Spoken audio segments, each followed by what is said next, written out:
wrestle with what seems, to me at least, as something of a conundrum. India's simultaneous active membership in both the Quad and the BRICS. You chew gum and walk at the same time. All right, but can you be? It's not that we are all things to all people, we are ourselves to all people.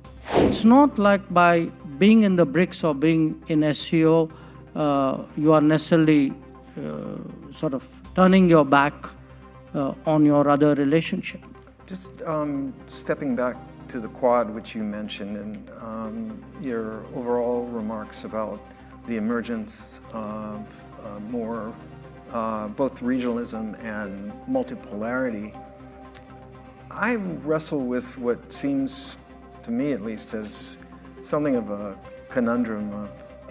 India's simultaneous active membership in both the Quad and the BRICS, and for that matter, the Shanghai Cooperation Organization. We can chew gum and walk at the same time. All right, but can you be all things to all people and all regions? Does that really work? Look, it's not that we are all things to all people, we are ourselves to all people. And the idea that countries must operate in a particular context or a particular structure, that's a very post-45 Cold War-ish idea. Times have moved on.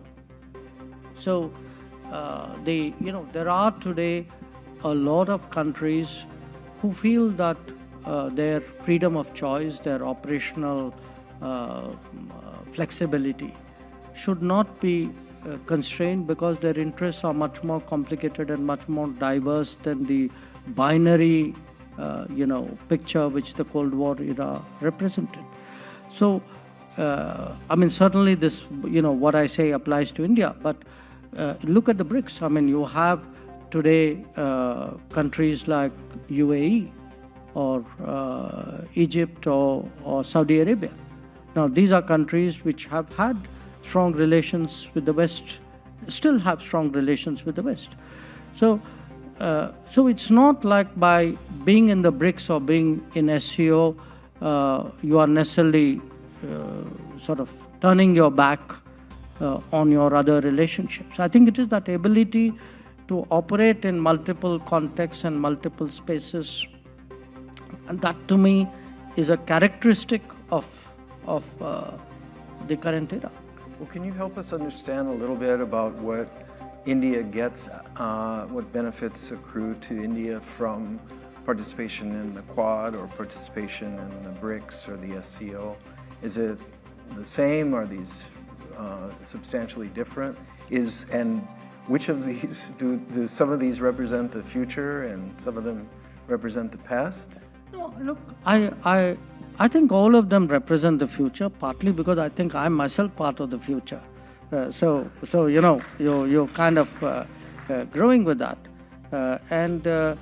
If you look at the Quad, you have 4 countries. They're all market economies, they're all political democracies, they're all pluralistic societies.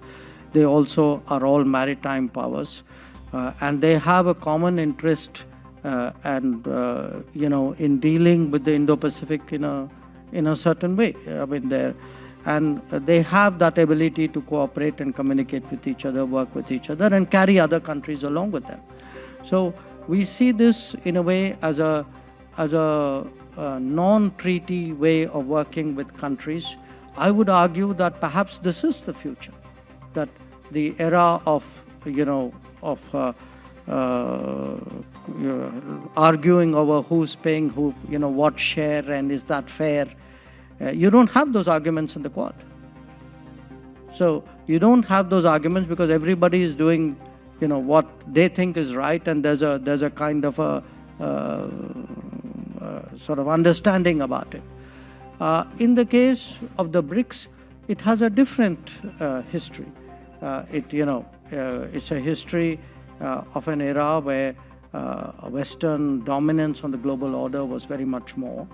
And so you had really a collection of non-Western countries who felt they weren't getting a fair hearing in the overall scheme of things, and that by getting together on issues on which their interests overlapped, they would be able to make their voices more strongly felt.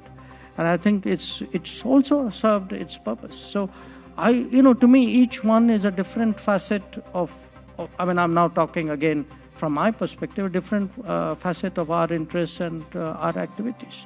So I wouldn't compare them because I think they have different histories, different composition, often different themes. The SCO again has the history. It's more Eurasian. It was focused much more on countering radicalism, terrorism. That's where it began. And today it's perhaps evolved into something more. So for us to have this range of options, combination of partners working multiple agendas at the same time, that's how it's going to go.